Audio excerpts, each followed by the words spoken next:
അതുലും മീനുവും ആദിയും മീനുവിൻ്റെ വീട്ടിൽ നിന്ന് ഭക്ഷണം കഴിച്ച് ഇരിക്കുകയാണ്. അവർക്ക് ചുറ്റും മുത്തശ്ശൻ ശങ്കരനും അച്ഛൻ ദാസനും എല്ലാം സംസാരത്തിലാണ്. ആദി, നിൻ്റെ വാട്സപ്പ് നോക്ക്, ഞാനൊരു ഫോട്ടോ സെൻഡ് ചെയ്തിട്ടുണ്ട്. ആദി അവൻ്റെ ഫോൺ ഓപ്പണാക്കി. അതുൽ സെൻഡ് ചെയ്ത ഫോട്ടോ നോക്കി. റിസപ്ഷനിൽ അവർ 4 പേരും ചേർന്ന് എടുത്ത ഫോട്ടോ ആണത്. ഈ പെണ്ണ് നല്ലൊരു ഫോട്ടോ വൃത്തികേടാക്കി. ആദി അതിലേക്ക് നോക്കിക്കൊണ്ട് തന്നെ പറഞ്ഞു, അതെ ആദി, എല്ലാവരും ഫോട്ടോ കിട്ടിയാൽ ആദ്യം നമ്മളെ തന്നെയാണ് നോക്കാറ്. നീ ആദ്യം നോക്കിയത് ഗൗരിയെയാണോ? അതുലിൻ്റെ ചോദ്യം കേട്ടതും ആദ്യം ഒന്ന് പരുങ്ങി. ശരി തന്നെയാണ്, ഫോട്ടോ കണ്ടതും ആദ്യം കണ്ണു പോയത് അവളിലേക്കാണ്. പോരാത്തതിന് സൂം ചെയ്ത് നോക്കുക കൂടി ചെയ്തു. ആദ്യം എന്ത് പറയണമെന്നറിയാതെ ഒന്ന് തപ്പിത്തടഞ്ഞു. അത് പിന്നെ ഫോട്ടോ നോക്കിയപ്പോഴേ കണ്ടത് ആ ഉണ്ട കണ്ണല്ലേ, പിന്നെ കാണാതിരിക്കോ? ശരിയാണ്, കാണാഞ്ഞിട്ടാകും സൂം ചെയ്തത്. നീ പോടാ, ഓരോന്ന് ചികയാതെ. ഞാനൊന്നും പറയുന്നില്ലേ, എന്തായാലും ജീവനോടെ ഉണ്ടെങ്കിൽ നേരിട്ട് കാണാലോ. അതുൽ അവൻ്റെ പുറത്തൊന്ന് തട്ടിക്കൊണ്ട് പറഞ്ഞു, മാസ്റ്റർ പീസാണ്, ആദ്യ ഫോട്ടോ സൂക്ഷിച്ചു വെച്ചോ. അതുൽ പറഞ്ഞുകൊണ്ട് അവൻ്റെ ഫോണിലേക്ക് ശ്രദ്ധ കൊടുത്തു. ആദ്യം പിന്നെ അധികം അവിടെ നിന്നില്ല. വീട്ടുകാരോടും അതുലിനോടും മീനുവിനോടും യാത്ര പറഞ്ഞിറങ്ങി. ഗൗരി, ക്ലയൻറ്റ് വന്നിട്ടുണ്ട്. ആദ്യ സാർ മീറ്റിംഗ് ഹാളിലേക്ക് വരാൻ പറഞ്ഞു.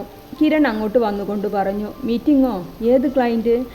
ഗൗരി നഖം കടിച്ച് ചിന്തയിലായി. പിന്നെ പെട്ടെന്ന് അവൾ ചെയ്തുകൊണ്ടിരുന്ന വർക്ക് നിർത്തി ഫോണും എടുത്ത് ഹാളിലേക്ക് നടന്നു. ഡോറിലൊന്ന് മുട്ടി അകത്തേക്ക് കയറി വന്നതേ കണ്ടു ലാപ്പിൻ്റെ മുന്നിലിരിക്കുന്ന ആദിയെ. ഗൗരി അവനെ അടുത്ത് സൈഡിൽ ഒഴിഞ്ഞു കിടക്കുന്ന ചെയറിലേക്കിരുന്നു. തനിക്ക് മുന്നിലിരിക്കുന്നവരെ നോക്കി. ഒരു 19 വയസ്സ് തോന്നിക്കുന്ന ഒരാളും 26 തോന്നിക്കുന്ന ഒരുവനുമുണ്ട്. ഇത് ഗൗരി നന്ദ. നിങ്ങളുടെ കൺസെപ്റ്റ് ഇവരോട് ചർച്ച ചെയ്യും. മിസ്റ്റർ സുകുമാരൻ, നിങ്ങൾക്ക് ഞാൻ പറഞ്ഞു തന്ന പ്ലാൻ ഇവരുടെ വർക്കാണ്. അത് 7000 സ്ക്വയർ ഫീറ്റാണ്. നിങ്ങൾക്ക് 11,000 സ്ക്വയർ ഫീറ്റ് അല്ലേ വേണ്ടത്? അതെ സാർ. ഓക്കെ, ആ പ്ലാൻ ഡീറ്റെയിൽ, അതിൻ്റെ ആഡ് ചെയ്യേണ്ടതും ഒഴിവാക്കേണ്ട ഡീറ്റെയിലും എല്ലാം ഇവർക്ക് പറഞ്ഞു കൊടുക്കൂ. ഓക്കെ, നിങ്ങൾ മീറ്റിംഗ് കണ്ടിന്യൂ ചെയ്യൂ. ഇറങ്ങാറാകുമ്പോഴേക്കും ഞാൻ വരാം. ആദ്യം അത്രയും പറഞ്ഞ് ഗൗരിയെ ഒന്ന് നോക്കുക പോലും ചെയ്യാതെ പുറത്തേക്ക് പോയി. ഗൗരി എന്താ ഇപ്പോൾ ഇത് ഇവിടെ എന്ന പോലെ ഇരിക്കുകയാണ്. വായിലേക്ക് പോകാൻ തുടങ്ങിയ വിരലിനെ ശാസിച്ചു നിർത്തുന്നുണ്ട്. മാഡം, മുന്നിലുള്ളവരുടെ വിളിയാണ് അവളെ ഉണർത്തിയത്. സാർ പറയൂ. അവൾ ചെയറിലേക്ക് ഒന്ന് നിവർന്നിരുന്നു. അവർ പറഞ്ഞു തുടങ്ങിയപ്പോഴേ ഗൗരിക്ക് കാര്യം കത്തിയത്. തൻ്റെ വീടിൻ്റെ സെയിം മോഡൽ 11 സ്ക്വയർ ഫീറ്റിൽ വേണം. അവൾ ഉറപ്പിച്ച് തൻ്റെ ദൗത്യത്തിലേക്ക് ഇറങ്ങി. പിന്നെ അങ്ങോട്ട് 2 കൂട്ടരും അങ്ങോട്ടും ഇങ്ങോട്ടും ചർച്ചയിലാണ്. ഗൗരിക്ക് അവരുടെ കോൺസെപ്റ്റ് എങ്ങനെയാണെന്ന് ധാരണ കിട്ടി. Okay sir. അവർ പറഞ്ഞ അതെല്ലാം നോട്ട് ചെയ്തു. ഏകദേശം 2-2.5 മണിക്കൂറോളം അവരുടെ ചർച്ച നീണ്ടിരുന്നു. ചർച്ച കഴിഞ്ഞതും ആദ്യ ഡോർ തുറന്ന് അകത്തേക്ക് വന്നു. ഇയാൾക്ക് ഇത്ര ടൈമിങ്ങോ? ഗൗരി ചിന്തയിലായി. ഗൗരി നന്ദ. Yes sir. അവൾ വേഗം വിളി കേട്ടു. നാളെ ഇവരുടെ പ്ലോട്ട് ഒന്ന് പോയി നോക്കാം. Okay sir. അവൾ അതിനും സമ്മതം നൽകി. സത്യം പറയാലോ സാർ, ഒരു ചെറിയ പെൺകുട്ടിയെ കൊണ്ടുവന്ന് മുന്നിലിരുത്തിയപ്പോൾ എനിക്ക് സത്യത്തിൽ ദേഷ്യമാണ് തോന്നിയത്. പക്ഷേ ഈ കൊച്ചിനോട് സംസാരിച്ച് തുടങ്ങിയപ്പോഴാണ് കണ്ടതുപോലെ അല്ല കാര്യമെന്ന് തോന്നിയത്. ആദി ഗൗരിയെ ഒന്ന് നോക്കി. അവൾ ഇവർ കൊടുത്ത ഓരോ കാര്യവും ക്ലിയർ ആക്കുന്ന തിരക്കിലാണ്. ഓക്കെ, ഞങ്ങൾ നാളെ പ്ലോട്ട് കാണാൻ വരാം. എന്നിട്ട് തീരുമാനിക്കാം ബാക്കി കാര്യങ്ങൾ. ആദി സുകുമാരന് കൈകൊടുത്തു നോക്കിയത് അവരുടെ കൂടെയുള്ളവൻ്റെ മുഖത്തേക്കാണ്. എന്നാൽ അയാളുടെ നോട്ടം ഗൗരിയിലേക്കാണ്. ആദിക്ക് എന്തോ അതിഷ്ടമായില്ല. Okay mister. ആദി ശബ്ദമൊന്ന് ഉയർത്തി അയാൾക്ക് നേരെ കൈനീട്ടി. അയാളൊന്ന് ഞെട്ടി അവനെ നോക്കി. പിന്നെ പുഞ്ചിരിയോടെ കൈകൊടുത്തു. ശരി മോളെ. സുകുമാരൻ ഗൗരിയെ വിളിച്ചു. Okay sir. അവൾ എഴുന്നേറ്റ് നിന്ന് ക്ലയൻറ്റ് പോയതും ആദി അവൻ്റെ സീറ്റിലേക്കിരുന്നു.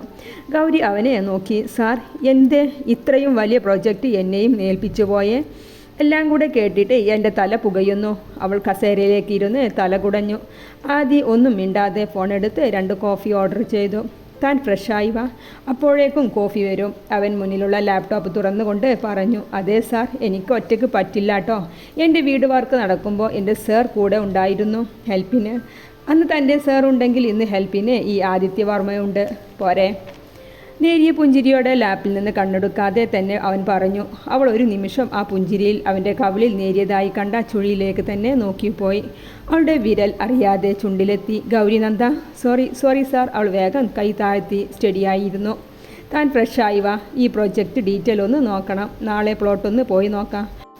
Okay sir. അവൾ വേഗം എഴുന്നേറ്റ് ഹാളിന് പുറത്തേക്ക് ഇറങ്ങി. ആദ്യം ഗൗരിയും ലഞ്ച് ബ്രേക്ക് വരെ ചർച്ചയിലായിരുന്നു. അല്ല കിരൺ, ഇന്ന് ഗൗരിയെ കണ്ടതേ ഇല്ലല്ലോ. നിഷ ക്യാൻറ്റീനിലെ ടേബിളിന് ചുറ്റും ഇരിക്കുന്നവരോടായി പറയുകയാണ്. അവിടെ ഇരിക്കുന്ന ഒട്ടുമിക്ക സ്റ്റാഫിനും അറിയാം നിഷയ്ക്ക് ആദി സാറോടുള്ള താല്പര്യം. പുതിയൊരു പ്രൊജക്റ്റ് വന്നിട്ടുണ്ട്, ഒരു വീടിൻ്റെയാണ്. സാർ ഗൗരി ചെയ്ത ഒരു പ്രൊജക്റ്റ് കണ്ടിരുന്നു, അതിനെ ബേസ് ചെയ്താണ്. അതാണ് അവളെ സെലക്ട് ചെയ്തത്. പെട്ടെന്ന് കംപ്ലീറ്റ് ആക്കേണ്ട വർക്കാണ്. ഇനി ഗൗരിയെ കാണാൻ കിട്ടുന്നത് കുറവായിരിക്കും നിഷ. കൂടുതൽ സമയം ആദി സാർക്ക് ഉറപ്പം തന്നെയാകും ഗൗരി. രണ്ടാളും കൂടെയാണ് ഈ വർക്ക് ചെയ്യുന്നത്. ആദ്യത്തെ വർക്കിൽ നിന്നെല്ലാം ഗൗരിയെ ഒഴിവാക്കിയിട്ടുണ്ട് സാറ്. ഓ, കേട്ട വാർത്ത ഇഷ്ടപ്പെടാത്ത പോലെ നിഷ ചുണ്ടുകൂട്ടി. ഇവർ ലഞ്ച് കഴിഞ്ഞ് ഇറങ്ങുമ്പോഴാണ് ആദിയും ഗൗരിയും ക്യാൻറ്റീനിലേക്ക് വന്നത്. രണ്ടാളും ഒന്നിച്ചാണ് ഇരുന്നത്. ഗൗരി ബാഗിൽ നിന്നും ലഞ്ച് ബോക്സ് പുറത്തേക്കെടുത്തു. അപ്പോഴേക്കും ആദിക്കുള്ള ലഞ്ച് ക്യാൻറ്റീൻ ബോയ് കൊണ്ടുവന്നിരുന്നു.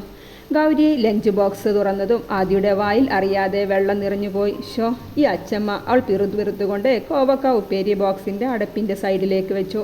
കടുമാങ്ങ മാത്രം കൂട്ടി കഴിപ്പ് തുടങ്ങി. താൻ ഇത് മാത്രം കൂട്ടിയാണോ കഴിക്കുന്നത്? പിന്നെ അച്ചമ്മയോട് പറഞ്ഞതാ ഉപ്പേരി ഒന്നും വേണ്ട എന്ന്. പിന്നെ എന്നും നീ വെറുംചോറ് മാത്രമാണോ നീ കഴിക്കുക? ചിക്കൻ വറുത്തതുണ്ടാകും എന്നും. ഇന്ന് വീട്ടിൽ നോയമ്പുണ്ട്, ചിക്കനും മീനും ഒന്നും ഉണ്ടാകില്ല. നിനക്കുണ്ടോ നോയമ്പ്? ഇല്ല, ഞാൻ നോക്കില്ല. എനിക്ക് ഭക്ഷണം കഴിക്കാൻ ഞാൻ ക്ഷീണം വരും. എന്നാലേ താൻ ഈ മീൻ കഴിച്ചോ, എനിക്ക് ആ ഉപ്പേരിതാ. ഓ സാർ, മുഴുവൻ എടുത്തോ. അവൾ വേഗം അവൻ്റെ പ്ലേറ്റിലേക്ക് ഇട്ടുകൊടുത്തു. എന്നാൽ ഇതെല്ലാം നിഷ അപ്പുറം ഇരുന്ന് കാണുന്നുണ്ട്. അവൾക്ക് ഗൗരിയോട് വല്ലാത്ത ദേഷ്യം തോന്നി തുടങ്ങി. ഈ സമയം ഇത്തിക്കൽ തറവാട്ടിൻ്റെ മുന്നിൽ വലിയൊരു ആഡംബരക്കാർ വന്നു നിന്നു. അതിൽ പ്രൗഢി ഒട്ടും കുറയാതെ 70 വയസ്സ് തോന്നിക്കുന്ന ഒരാൾ കാറിൽ നിന്നും ഇറങ്ങി. കൂടെ മറ്റുള്ളവരും. വീടിൻ്റെ ഉമ്മറത്ത് വണ്ടി വന്ന് ശബ്ദം കേട്ടുകൊണ്ടാണ് പ്രഭാമ അങ്ങോട്ട് വരുന്നത്. മുന്നിൽ നിൽക്കുന്ന മനുഷ്യനെ അവൾ കണ്ണട ശരിയാക്കി സൂക്ഷിച്ചു നോക്കി.